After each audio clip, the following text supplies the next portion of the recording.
1,165 days since Richard vanished from the barracks there at Fort Bliss in El Paso, Texas, and something happened. He was code redded. Code redded, that means he's a whistleblower, retaliated against. They didn't like him blowing the whistle. You know, they don't, they talk. If you see something, say something. But if you do that, then you're putting your life at risk. And that's why we have been asking, and I want to thank everyone. I think we have 222 signatures now on the petition supporting hedging the active duty soldier that has put in he had enough. He had enough. And he put in an inquiry to Congress, a congressional inquiry, to ask about the actions there at JAG that are acting against the soldiers. The young girl, how can that happen? That a young girl of 14 years old was living in the barracks and being prostituted out. And then also, how can this happen with Richard's case? So um, it is really important. I think there was one more thing that I was reading on there. Let me make sure I'm on Facebook.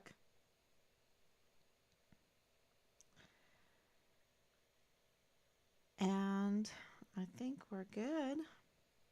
It looks like I'm live. Good. Thank you very much.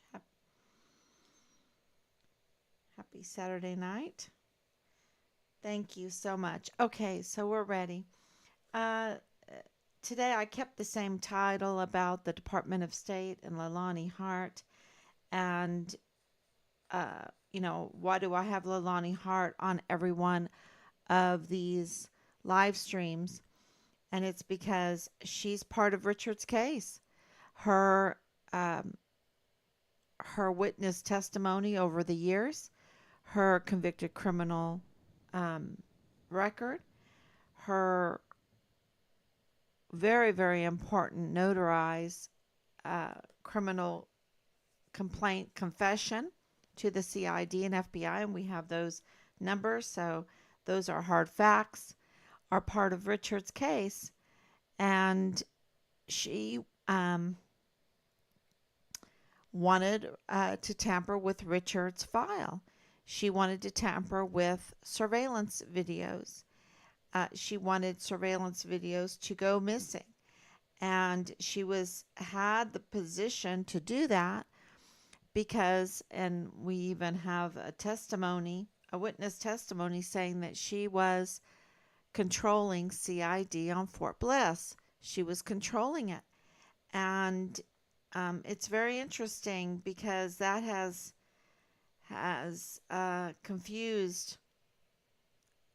um, confused me for a long time. Confused Team Fire and Richard Halliday, how this civilian veteran, 100% disabled veteran, could have um, so much control over the Fort Bliss Criminal Investigative Division and the office therein. And she even, I mean, it makes sense when she was having an extramarital affair with Tavita Nusa. Um, he is a special agent right there at the Fort Bliss CID. And he has lost his badge. He has been removed from the Army. So that is a huge indication that things were going very wrong. Does she know Marlon Soto? Well, I was in that meeting. I was in that meeting when we were giving the Hemasochil, the J. Paulin uh, testimony, these screenshots that we got, that there were leaks going on then. There was an indication that the CID was not doing, something was fishy. Something smelled. Things weren't right. It was botched. It was botched. And Now we know from the Department of State, we have confirmed that the protocols for Richard, that's why we were never called. That's why we never received the 2 week letter that the protocols require when a soldier goes missing. Um, but his investigation, the protocols, the search for Richard was prematurely, very early on, called off. It was canceled. And so that is another indication that this is a code red, another circumstantial evidence, irregularity, but we also have hard facts. And now we have the Department of State saying that yes, this is confirmed. It was called off because remains of Richard were found in Mexico. And, that's huge news. And so I kept the title of Leilani Hart and Department of State because that's huge news. And this week is going to be a huge week. And we are getting breaking news just about every day. And today, I was thinking about calling it CID because we are starting to put together, and everything is becoming clearer between Danae, Jay Paulin, Tavita Nusa, Marlon Soto, Leilani Hart, the person that was involved in the CID internship there at Fort Bliss that Richard was part of, Ron Steig. So did I name them all? Jay Paulin. There's a group, it's and they have something in common, and it's called CID.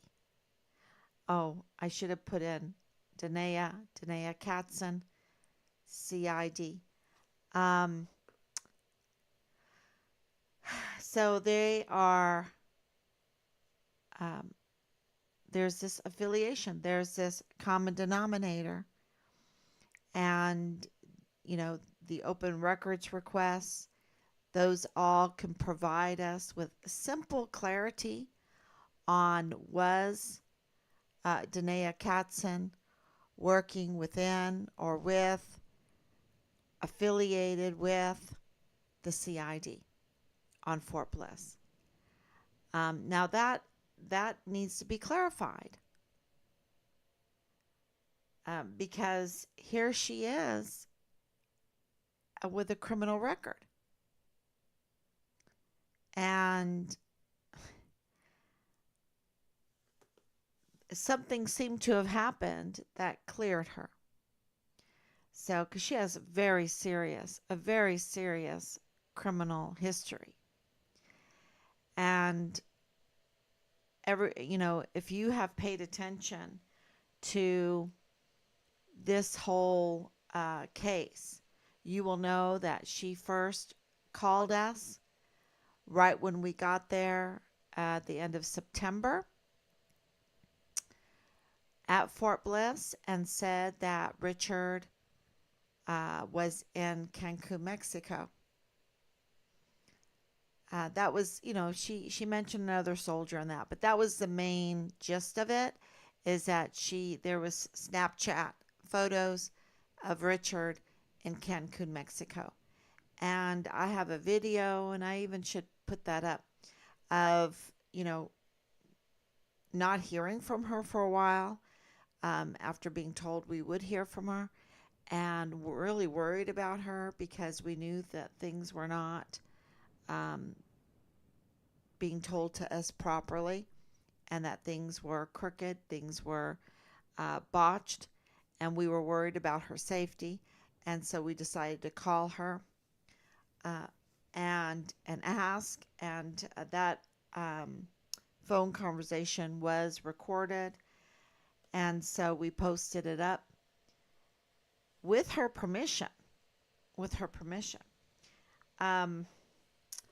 But we had to change her voice, and it was very interesting how that all went because they wanted the narrative that Richard had gone AWOL, that Richard was some kind of El Capone.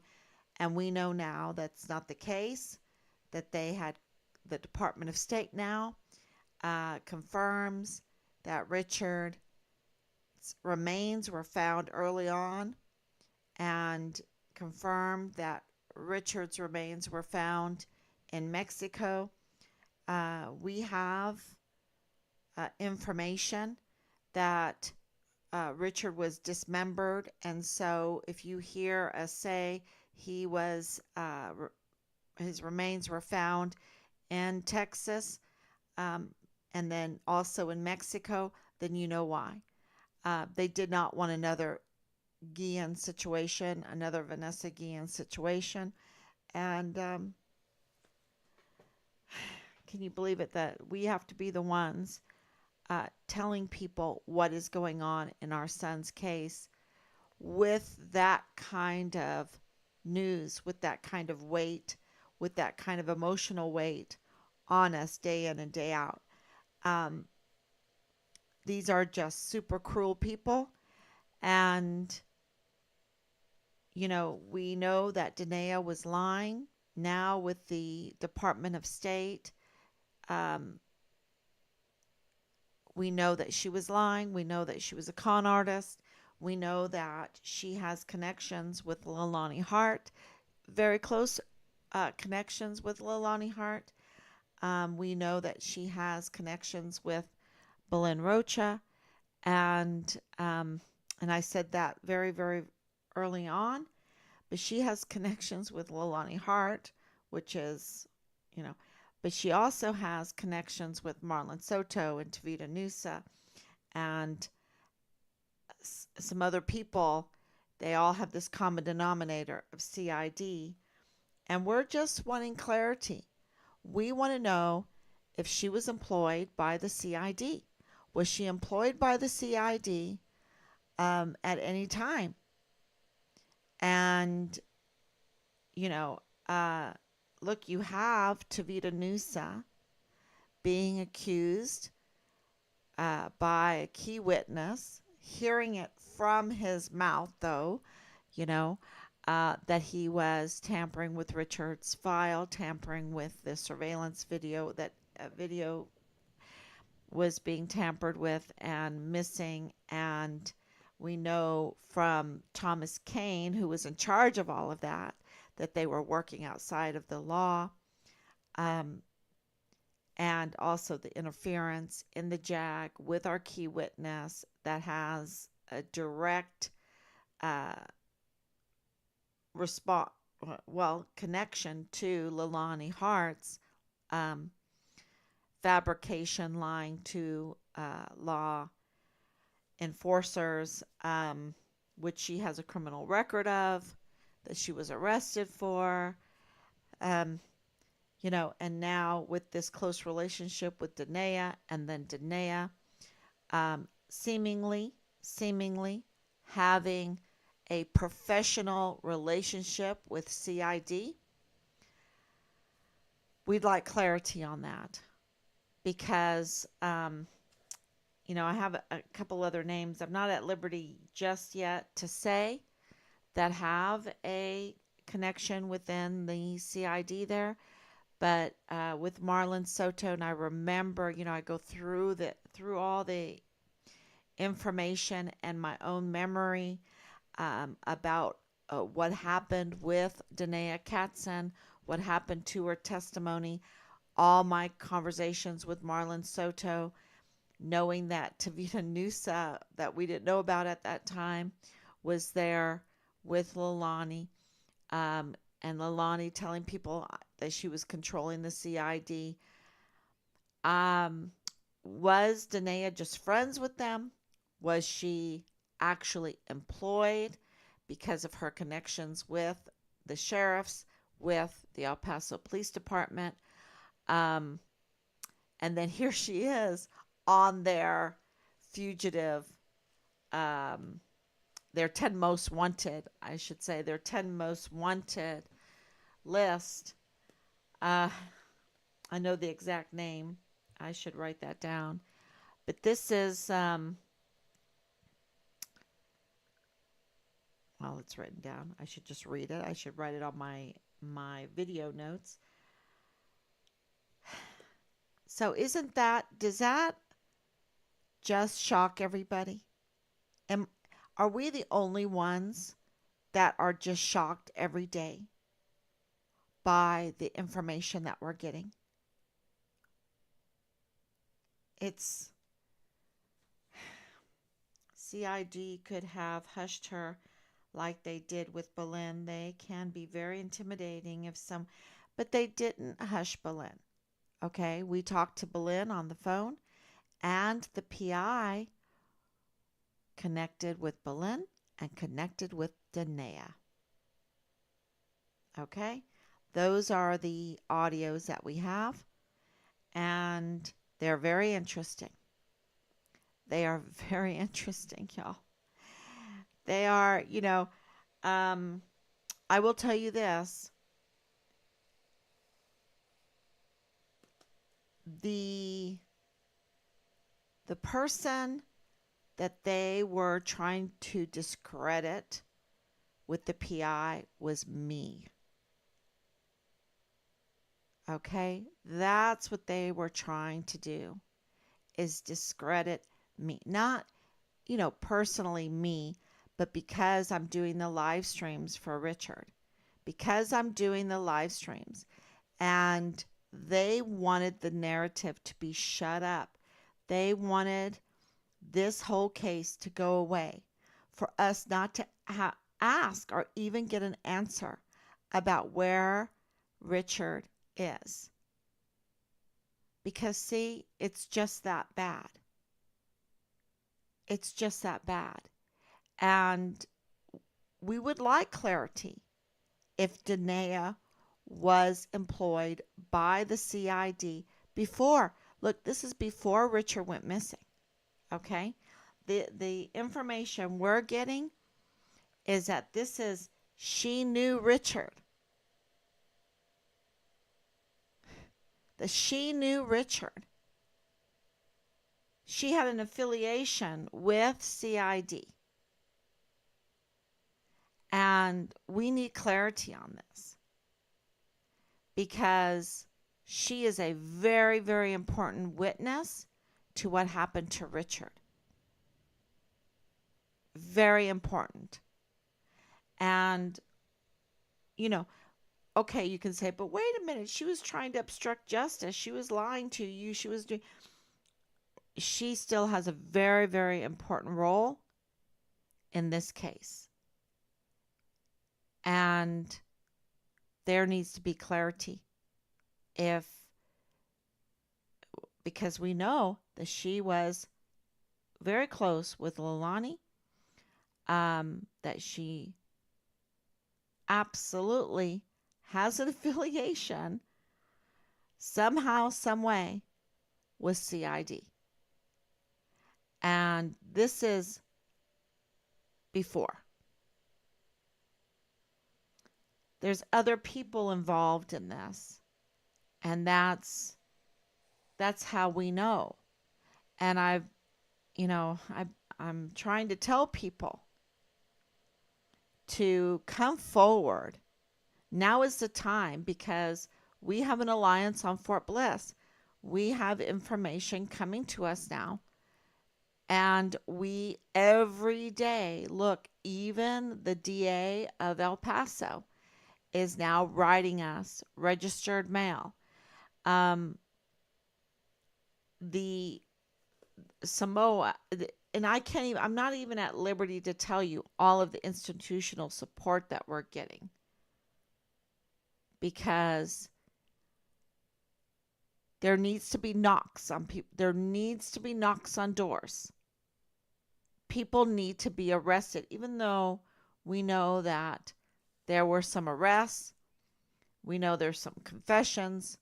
We know that they know, and now the Department of State, which we can tell you, has confirmed that early on they knew that Richard had been murdered, and that it was a code red, and there was a racist element to it. And I don't want to say a racist element to it. I think maybe um, because I understand what I was told, and it reminded me of my mother. My mother is was born in Germany. My mother is an immigrant. Matter of fact, she got her citizenship right there at White Sands. I was born at White Sands. White Sands Missile Range is where my mother came for the first time to the United States. And she did not speak, um, her English was not that good. She had to learn about the United States. She had to learn English. She learned English by ironing because she ironed for the soldiers and sewed patches on for the soldiers. And at that time, everything was starched, so she would starch the uniforms and iron them. And she did that in front of the TV that had like General Hospital and As the World Turns, those kind of things. That's how she learned her English. And with that though, um, and even with studying for her citizenship, she was still had a handicap. When you are coming into the country, you have a handicap on knowing how the system works and having connections.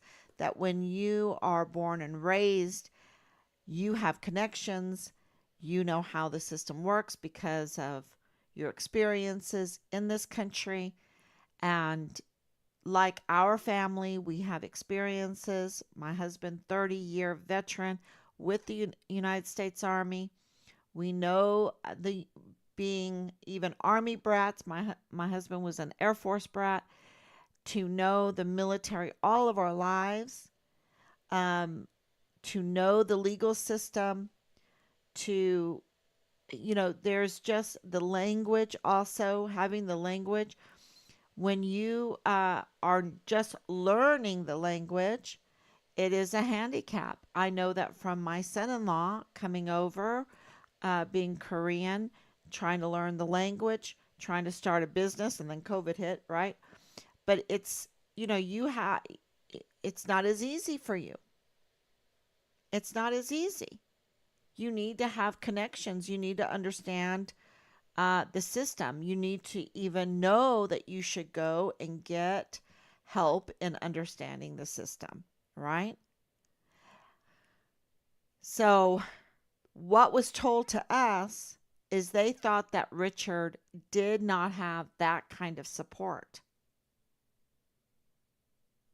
And so they might say, oh, this is a racist thing, but I don't think it's really so much a racist thing.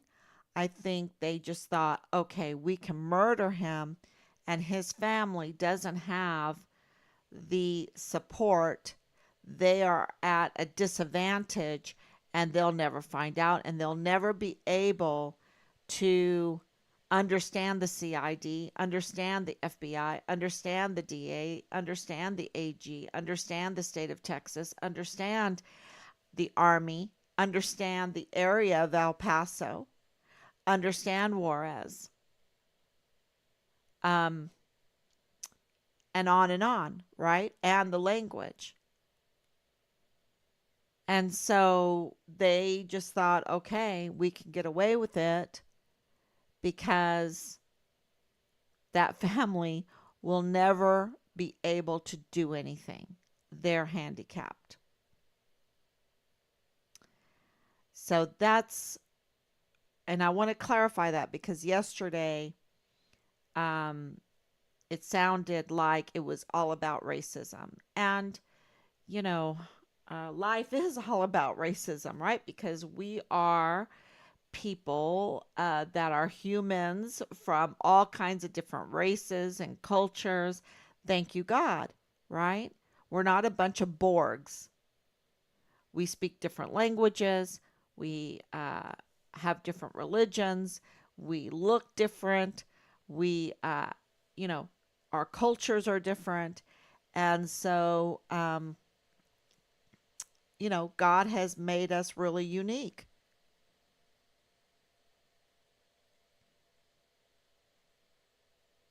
You can't get away from that. That's reality. And I remember going to Bassett Elementary School and I got picked on all the time because I was like, out of 800 students, maybe three students were blonde, right? So, so I understand getting picked on because you're different. Um, my dad just said, "Don't worry about it. Just tell him your hair is from the white sands of New Mexico." That's what he would tell me. Um, you know, so life is there are different races, and so I don't want to play the race card. That's what I'm trying to say.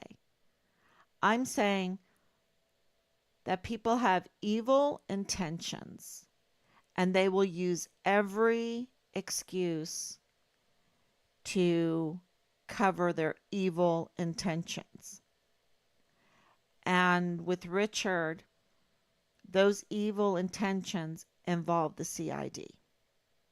It involves the Army hierarchy. It involves this chain of command. And let's say they wear the green uniform, they wear the uniform, and Richard, we were told that Richard had his uniform on when he was murdered. And this goes along with this abduction claim, which Danae could clue us in on because um, she's a big part of this. She knows a lot. She knows a lot. And it's not about Richard being in Cancun. It's not about a soldier having Richard's credit card, the wallet falling and the credit card. We did that wallet test, right? Just doesn't happen. Your cards don't fall out of a wallet, of a man's wallet when you drop it. So, and we did lots of those wallet tests. Uh, and it's not about her wanting to steal horses, wanting to con people out of money, using makeup, using dog watching services. I mean, she was just, she's just been up to no good. Uh, but this is over and beyond that.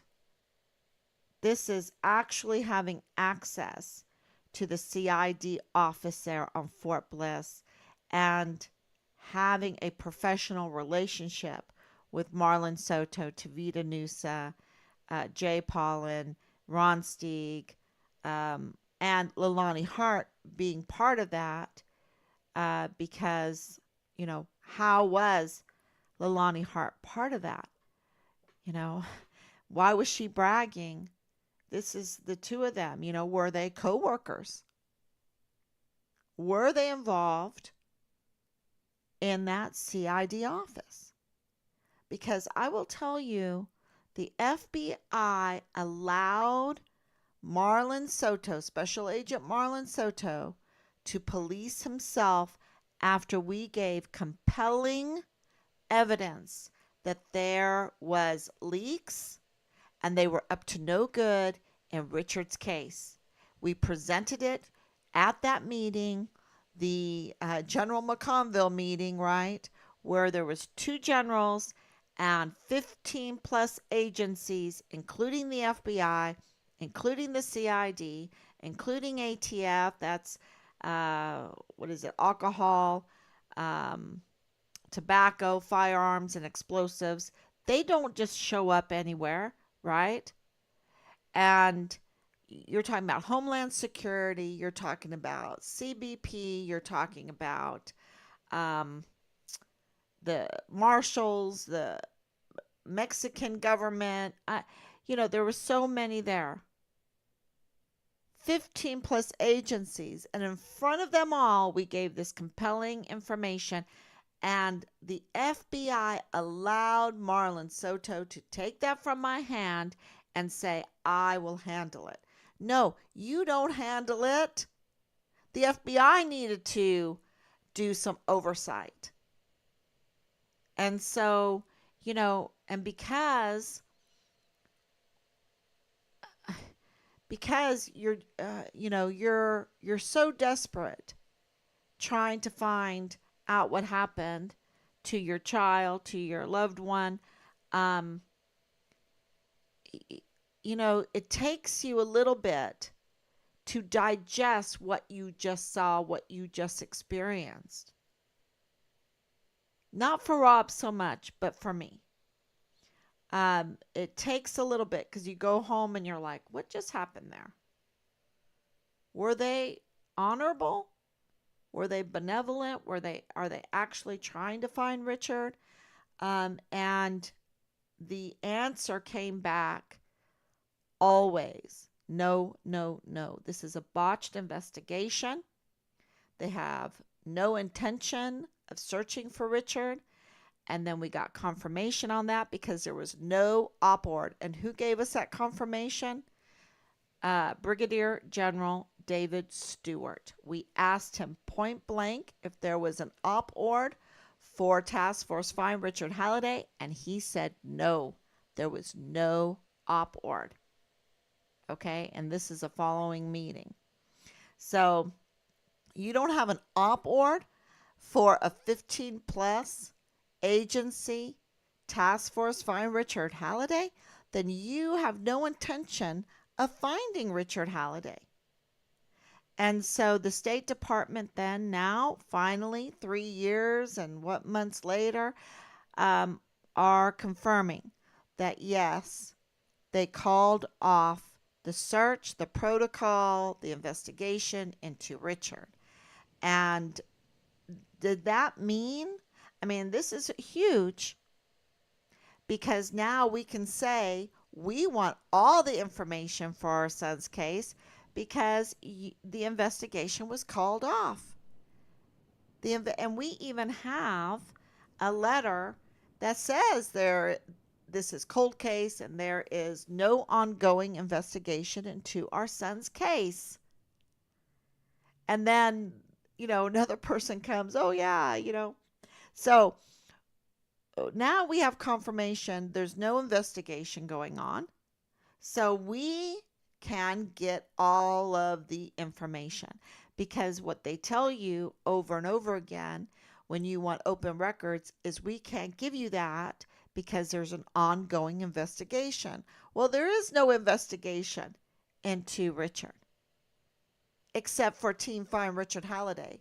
So everything that they have, all of the phone records, the tower dumps, the confessions, the plea deal, the all of the warrants, all of the, and this is the warrants are coming in anyway, but all of the warrants, the probable cause, all of these things, they need to, all their searches, right? The findings from these warrants, they need to give those to us now because we still have an ongoing investigation.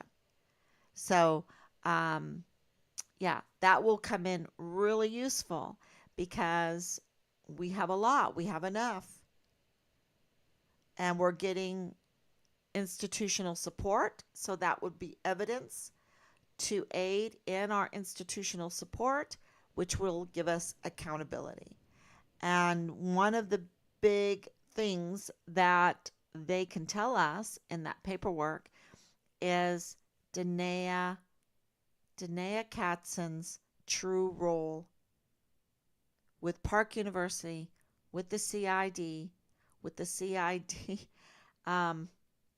internship, with Richard, with the investigation, and then to be used as someone that does alibis, right? Right? To give an alibi, or to to be used to redirect the family. Can you believe how evil that is? I mean, that is so evil. What she was sent out to do. And that explains why they didn't want to bring her in. You know, they they're so sloppy. Cuz remember it was a month and we're like, "You mean she went on KTSM?" But see, they weren't doing it for us. They weren't doing it for Richard. They were doing it for you. They were doing it to give you a false narrative in this case so that you would just write Richard off because you're that important. Yesterday I talked about the little people. We are so important. We are so important. And if you ever doubt that, then I suggest you get yourself, uh, you can get yourself a Bible or you can get yourself a Book of Common Prayer. Every evening for evening prayer is a Magnificat, right?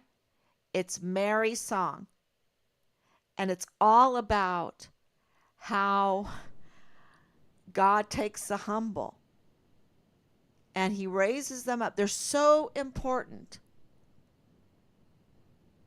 and He took Mary to be the mother of God. I mean, this is my faith. And to me, that is an amazing miracle. Just amazing. And, so you have to know that these people that raise themselves up, God brings them down. And those that stay humble and true are not led by the money hungry, not led by the sex cults, your own flesh wanting things, that you have discipline. You have discipline when it comes to money. You have discipline when it comes to lust. You have discipline when it comes to crime. Those, and that all requires humility, right? It all requires that you stay humble. God raises you up. God raises you up. And so I've said over and over again that His hand has been on this entire investigation. Team Find Richard Halliday's investigation. We have the Department of State now admitting that there's a code red. The Department of State admitting that it's a botched code red because they didn't expect the family to really want answers, to even know how to get answers. And I would say there's more to that because they were right. They had closed everything down. They closed everything down. They had wrapped this up. They had put Richard in cold case. They had misled us in so many ways.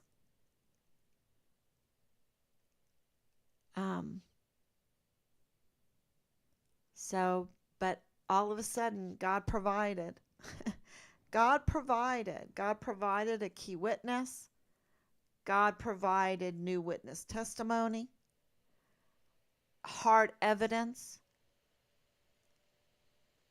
and now we are piecing everything together. And do I think that we're still misled sometimes? Absolutely. But I just found that the 2004 Pontiac van, that's been out there. That's a Hart-owned vehicle. Okay, that's James and Leilani Hart.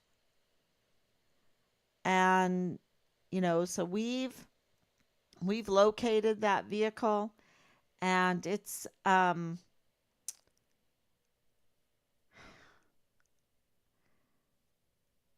we have proof that they have tried to hide it,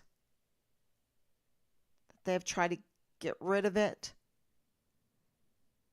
I mean, that's breaking news in itself. We have so much breaking news on so many fronts.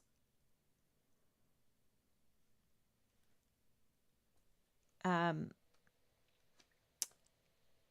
Let me answer any of your questions because CID, well, that interview done by the PI, she pretty much played them like puppets, in my opinion. And the PI seemed to be working for others, not whom he was supposed to represent. And that was Richard Halliday, in my opinion. You can tell she was a con, in my opinion. And I think the PI was working for the CID. The PI spent a lot of time with the CID. Why? We were like, okay, okay. And they spent a lot of time making excuses for Danae.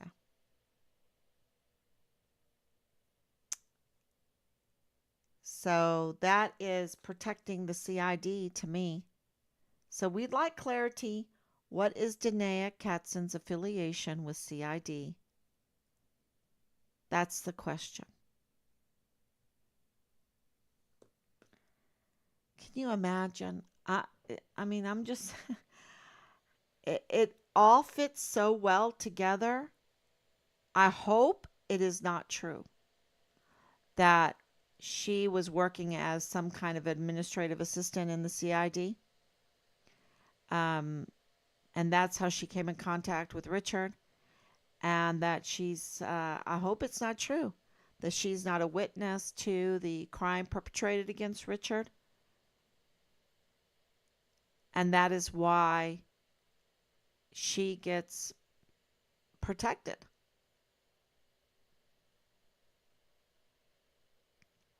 I mean, to interfere in this case like she did, and to go to the media and the media to want to do it. We were shocked that the media was willing to do it and take that much time because it took a long time. We were there half a day. Half a day. And willing to cover it up and do whatever to play it like they did.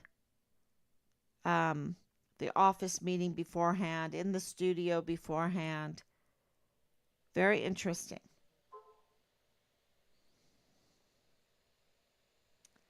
Yeah. I'm sick to my stomach. Yeah. That would be a setup, right? That would be a total setup. And it was a setup. And I don't know if Natalia Paloma knows it was a setup. By now, she knows that it was a setup to a degree, but a setup by the CID, by the Army, to control the narrative, to cover up a code red.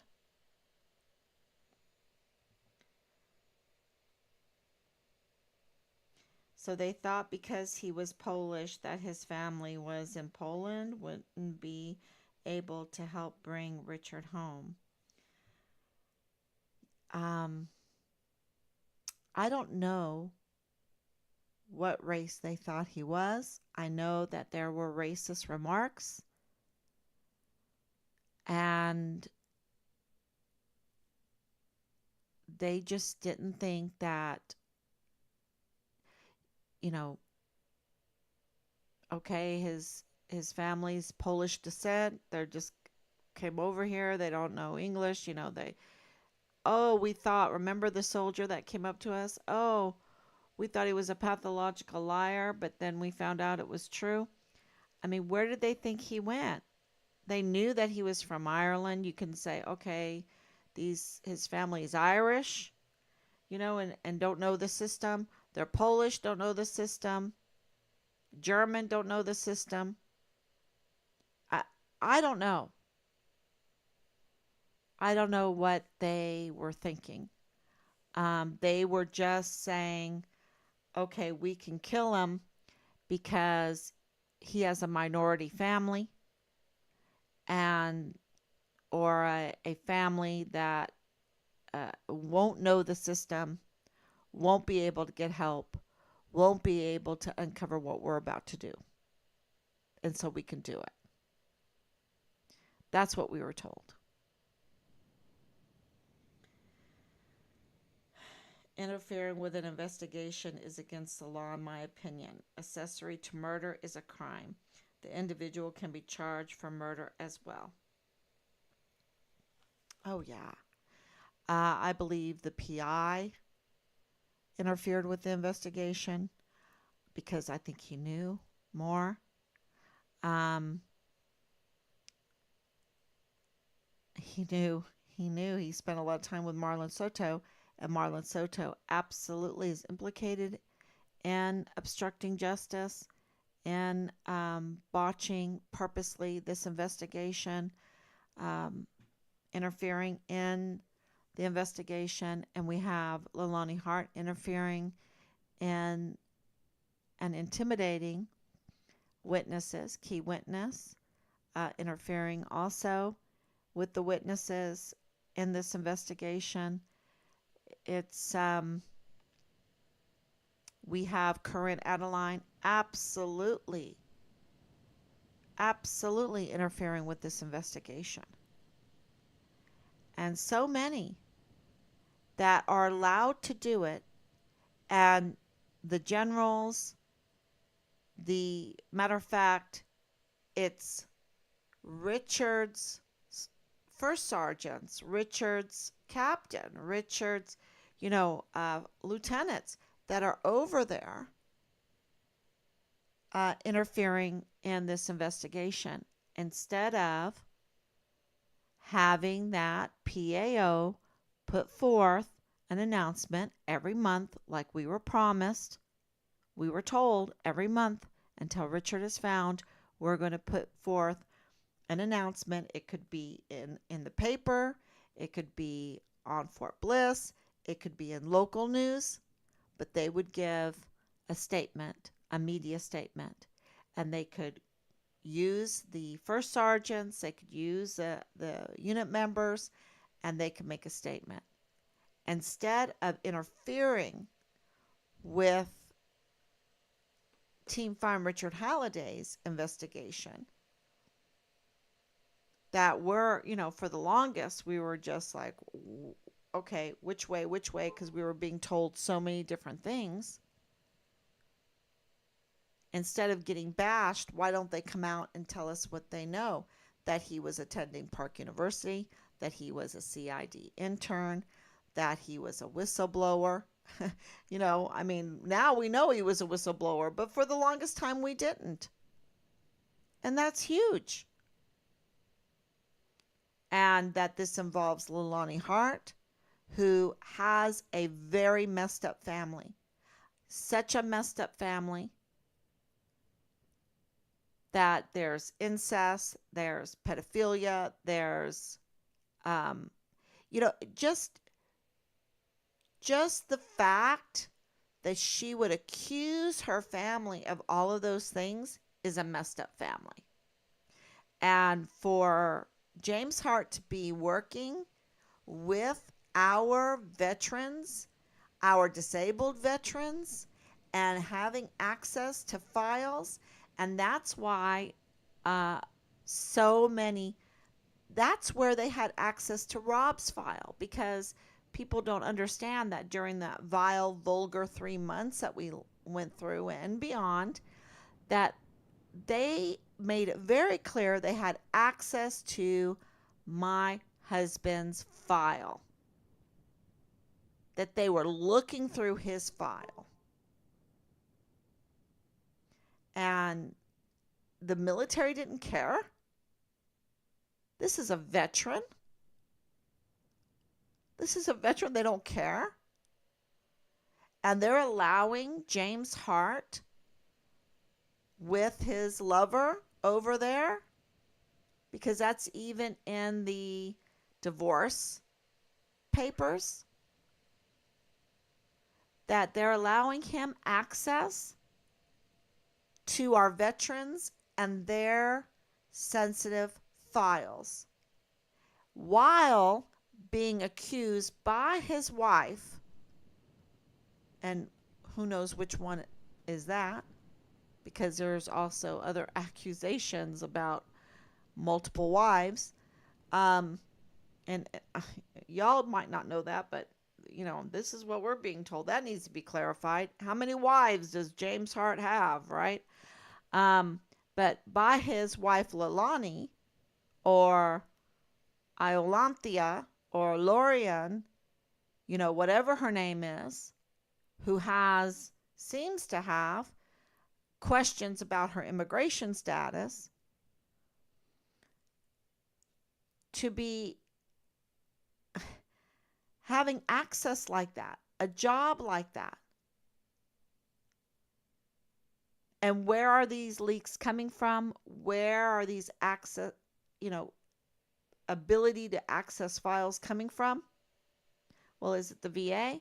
And then to have Command Sergeant Major Jerry Jakovitz, who allowed young party girls to come on, but with the help of Thomas Kane. You have to know we got confirmation that Thomas Kane is the one that gave them the special passes to come on during the COVID lockdown, right? That he's now a big honcho there at the VA on Fort Bliss. And said he didn't even know that he had a missing soldier on his.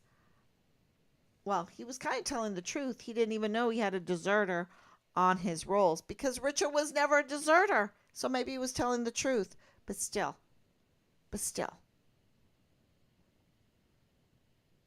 Why didn't he call? He knows those roles. He knows those roles, and we know the military, so we know that he knew. He knew what was going on with Clem Coward. He knew that Richard was a whistleblower. He knew that Richard had gotten a GOMAR and that it was made permanent and that he was being chaptered. He knew that Richard got a field grade Article 15 with maximum punishment. How many soldiers get a field grade Article 15 with maximum punishment? For what? For nothing. And then how many soldiers get a code red? And then that gets called off by who? We were told day 3 by Clem Coward, by Major General Clem Coward. It was, the reasoning for us being told that it was day 3 is because that's when protocols require that you contact the family. And if it goes to 2 weeks, you have to write a letter to the family. And that never happened, neither one of them. So we're being told they knew that there was an incident. They knew that Richard was murdered. They knew that they had to hide his body. They didn't want another Vanessa Guillen, because Vanessa, and happy birthday, R.I.P. Vanessa Guillen. Today would have been her birthday, I understand. Maybe I posted it up.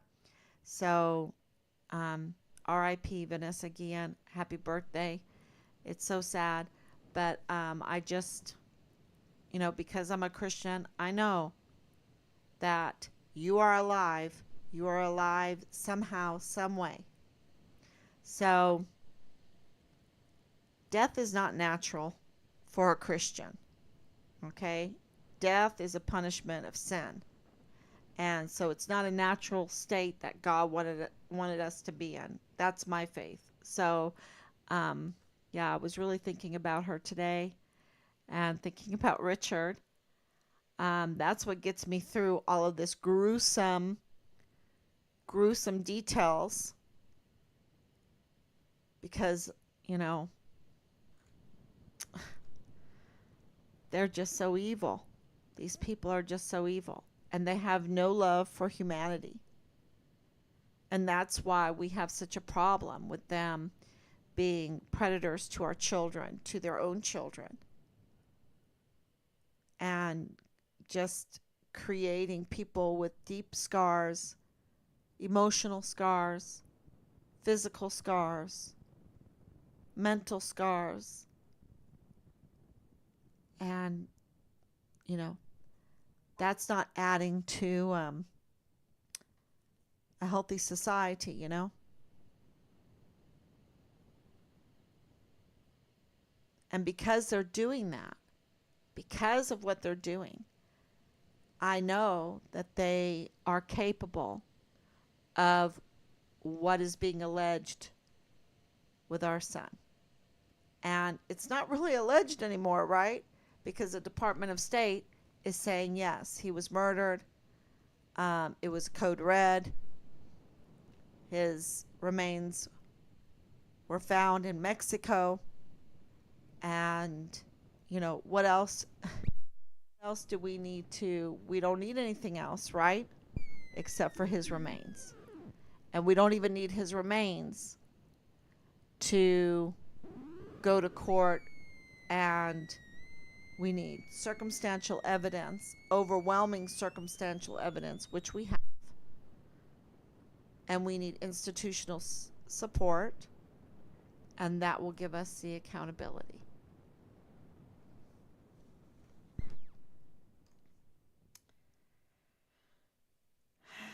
Okay, everyone. That's huge. It's just trying to see. I've got some other comments on the YouTube since I'm streaming live to YouTube.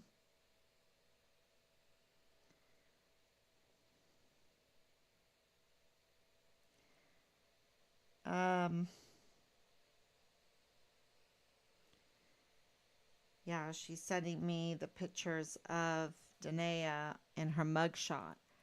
Um, yeah, it's there's a lot of things that need to be clarified. Just like Amber Chase working with James Hart at the VA. I didn't get a no yet. No, no, no. I don't work with James Hart at the VA. And there's other people, y'all. There's other people. Our list is, we're trying not to say so many names, but Amber Chase has inserted herself in this case so much so that, yeah, that needs to be clarified. So, all right, everyone. And of course, Danae inserted herself. And, Boleyn is a big player too here. She's a very interesting character. And, now is the time to come forward, to tell what you know, because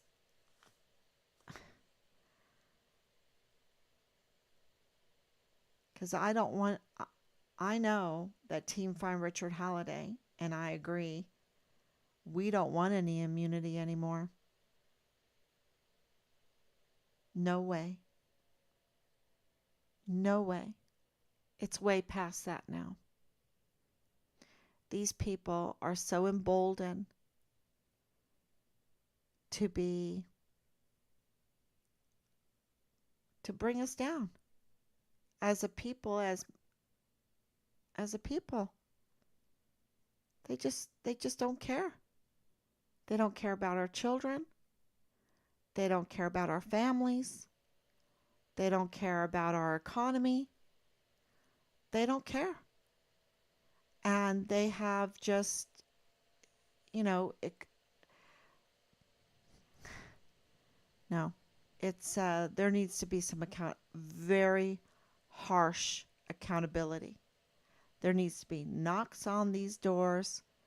They need to be arrested, and there needs to be accountability. And praise God that Texas has the death penalty. That's how we think right now. Praise God that Texas has the death penalty. And I never felt that way in my life. I was more for Ron Paul, I mean, we were always, supporting Ron Paul, and Ron Paul was like, they use the death penalty for innocent people. I don't know. I am praising God for the death penalty for that shot, um, and accountability. Yep, because what they did to Richard and that July 9th, 2020 date is that's hard evidence. And that's a very important fact in this whole case, that the foundation of their retaliation dropped from under their feet. They had no foundation for any of the retaliation, the severe continuous retaliation that they had dealt out to them. And what were they going to do now? What were they going to do? Apologize? Restore him? Pay him for his pain and suffering? I call it restitution. Were they going to do that? Was Major General Clem Coward going to do that? Was Lieutenant Colonel Roddick going to do that? They made the wrong decision because they should have done that. But in my opinion, they decided to murder him.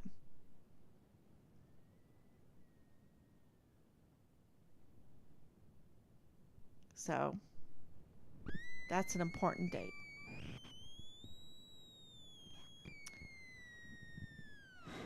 Justice for Richard. Thank you so much. Thank you for your prayers. Thank you for your love.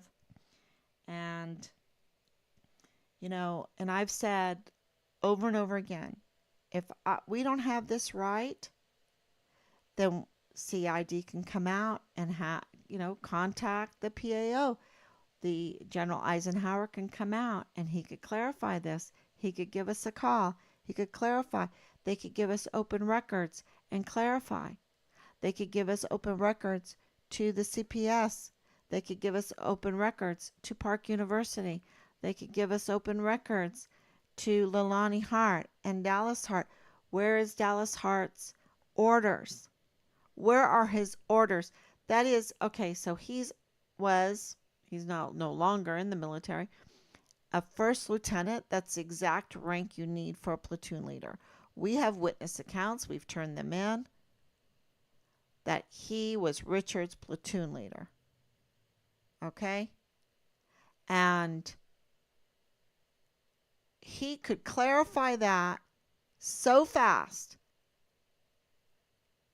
by showing his orders. Showing his orders. But see, he sent us that soup sandwich travel voucher that they don't even use anymore. And because we're military, they don't use these anymore. They're all digital now. This is not even valid. Right? So because we're a family that knows this, and James wasn't happy when I said, thank you so much for this travel voucher. And he's like, what travel voucher? The one you sent. I didn't send any. Oh, well, I guess it was Chris Martin. I don't know. I don't know who sent this travel voucher.